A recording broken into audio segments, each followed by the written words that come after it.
In question number 4 of this third exercise, we have been given a few set of shapes and we need to find the center of rotation, the order of rotation, and the angle of rotation for them. Let us take each shape one by one and fill up these columns. So the first one which we have here is a square. So let us take the square and let us see how the sequence of rotational symmetry works on in case of a square. Now here, this is the initial figure which we have of a square, where we see the couple of diagonals of the square as they intersect at this point, which is nothing but the center of rotation, the point about which this square is to be rotated by 90 degrees in the clockwise direction to get the exact same figure. We also have here this blue dot which will help us to identify the rotation of the figure. Once the figure is rotated, we'll see that now the next figure will be this, where we see the change in the blue spot or the blue dot. So it is now here.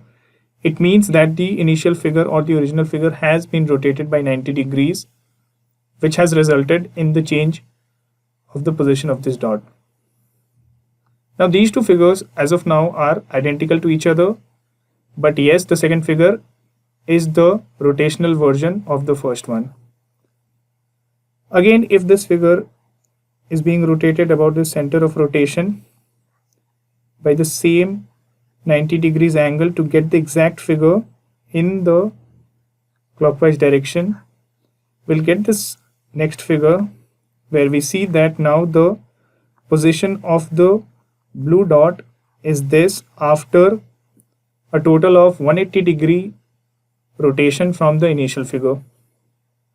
This figure also is identical to the initial figure, and again if we take this point again as the center of rotation to rotate the figure by 90 degrees in the clockwise direction, we get the next figure, which is again this one, and in this one we see that this is now the blue dot which has come to this point because of the rotation of a total of 270 degrees from the initial figure. Again, if we rotate the fourth figure about this point, which is the center of rotation, by the same 90 degrees to get an identical figure,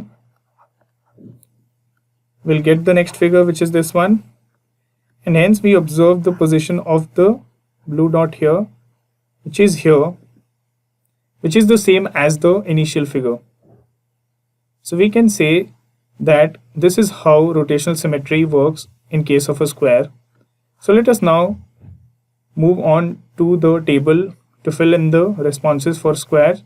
So the center of rotation, as we just saw in case of a square, is achieved by the intersection of the diagonals.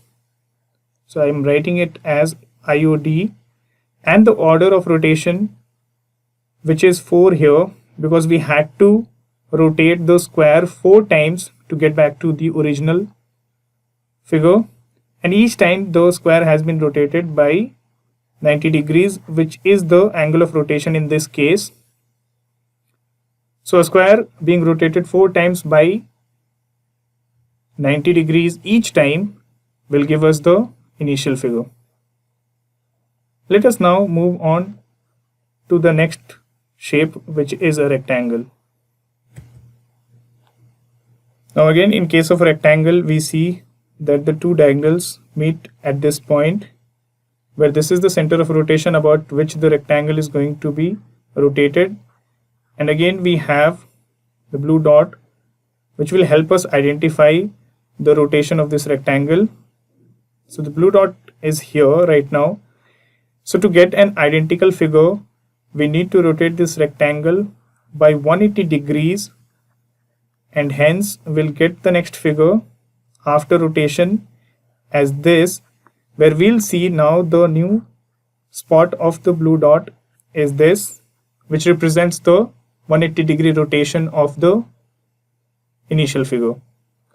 If we again consider this point as the center of rotation of the second figure and rotate the figure again by 180 degrees in the same clockwise direction to get the next figure, we'll see that this next figure will have the blue dot here, which is exact the same position as in the initial figure.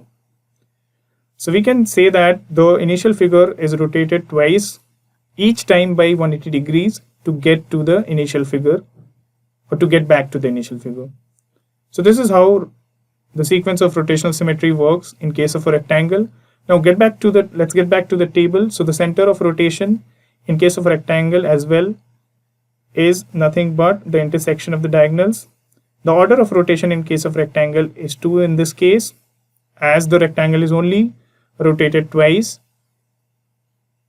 each time by an angle of 180 degrees, which is the angle of rotation in this case. So let us now see the next shape, which is a rhombus. In case of a rhombus, as we see here, the two diagonals intersect at this point, which gives us the center of rotation, as this is the point about which the rhombus is going to be rotated in the clockwise direction by 180 degrees to get an identical figure, which is the next figure of this sequence. So there might be some questions in your mind that why rhombus being, having the same property as that of a square where both of them have the same sides, but the rhombus is not rotated by 90 degrees where we have rotated the square by 90 degrees.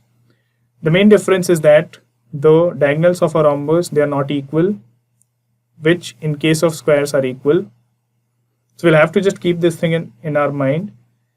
And then we see that after the rotation, this is the new position of the blue dot, which shows that the initial figure has been rotated by 180 degrees to get to this figure.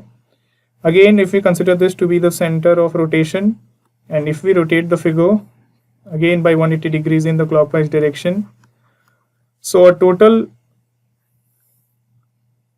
rotation of 360 degrees from the initial figure will result again in the initial figure, where we'll see in the third figure this blue dot is at the same place as it is in the initial figure.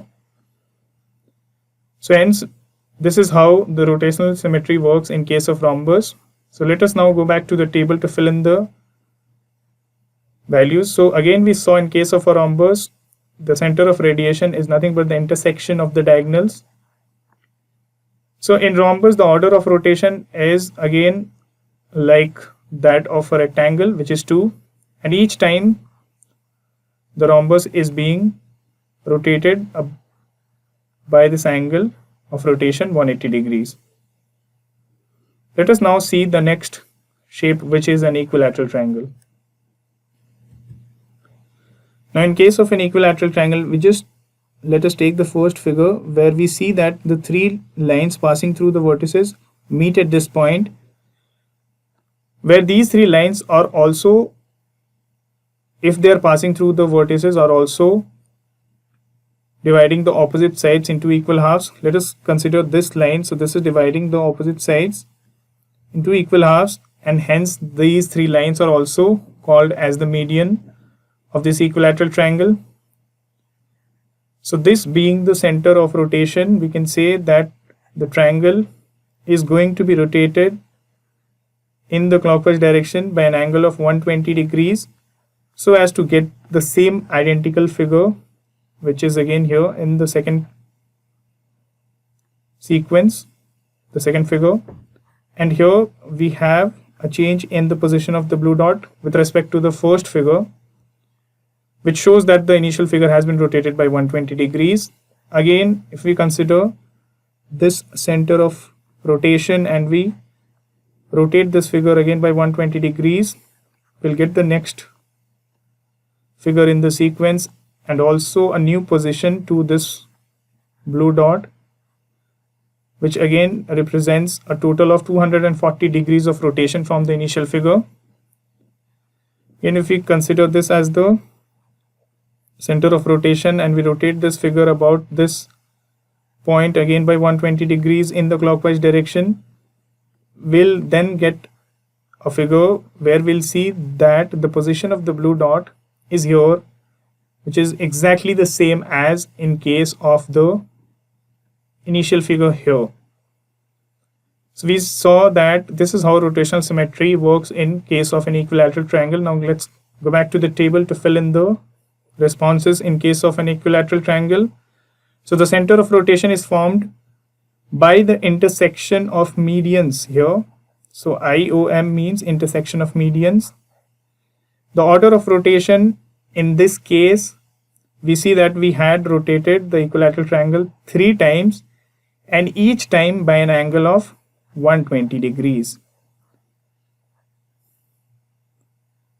So let us now move on to the next shape, which is a regular hexagon. So in case of a regular hexagon, we see that the lines passing through the vertices of a regular hexagon will meet at this point, making this point as the center of rotation. And if we rotate this figure about this point by 60 degrees, we'll get the next figure, which is this. And we see there is a change in the position of the blue dot. From here it is now here, which represents the rotation of the initial figure by 60 degrees. Again, if we rotate the second figure along this center of rotation again by 60 degrees in the clockwise direction, we'll get the next figure, where we'll see now that this is the position of the blue dot in the next figure.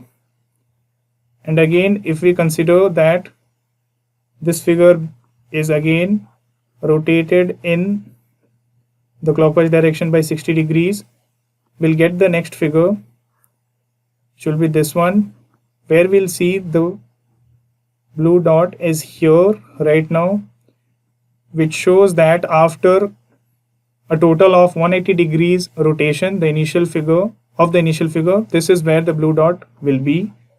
Again, if we rotate this figure further about this middle point or the center of rotation by an angle of 60 degrees in the clockwise direction, we'll again get back to the next figure, where we see the position of the blue dot is this one, which represents a total of 240 degrees of rotation from the initial figure. Again, if this figure is rotated about this point by 60 degrees, we'll eventually reach the next figure, which is this one, where this is the point where the blue dot has reached after a rotation of 300 degrees. And if we again rotate the last figure about this point by 60 degrees in the clockwise direction, we'll again see the position of the blue dot will be exactly the same as the initial figure. So we can say if a regular hexagon is rotated 6 times by an angle of rotation 60 degrees, we get back to the initial figure. So let us fill these information in the table. So in case of a regular hexagon, the center of rotation is formed by the intersection of diagonals again, and the order of rotation, as we have seen, is 6, because the hexagon, a regular hexagon, is rotated 6 times to get back to the initial figure, and each time the figure is rotated by 60 degrees. Let us now see what happens in case of a circle. So as long as circle is concerned, it is the most perfect symmetrical figure because it can be rotated around its center through any angle, and at the same time it has unlimited number of lines of symmetry. In fact, a circle forms line symmetry with its every diameter, and it has rotational symmetry around the center for every angle. So as we can see here, we have taken a few lines to take out the rotational symmetry of this circle, but we can have more than these lines because we can draw infinite number of diameters which will pass through this center of the circle, which is nothing but the center of rotation of the circle, and hence it will also have a rotational symmetry around the center for every angle. So we can conclude for a circle that the center of rotation is formed by the center of the circle, and the order of rotation in this case is infinite, as we can have infinite diameters passing through the center of a circle, and the circle can be rotated through each of those diameters. And the angle of rotation, so the circle can be rotated through every angle possible. So let us now see what we get in the last shape of the question, which is a semicircle. So a semicircle is taken here in the first figure, where we see that this blue line helps us to view the rotation of this semicircle, and we see that the line joining this blue line and the midpoint of the diameter of this semicircle, that is this one, is nothing but the center of rotation. So we can say the center of rotation for a semicircle is nothing but the midpoint of the diameter of the semicircle. And if we rotate this semicircle about this line by 360 degrees, that is a complete revolution or a complete rotation, then we are going to get the next figure, which is this one, where we'll see that the blue dot is at the same place as it is in the initial figure. So we can say for a semicircle, this is how the sequence of rotational symmetry is valid. So here the center of rotation is formed by the midpoint of diameter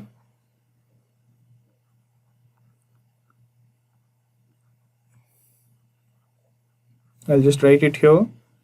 It's the midpoint of diameter, where the order of rotation is only 1, and it only happens when the semicircle is rotated through 360 degrees.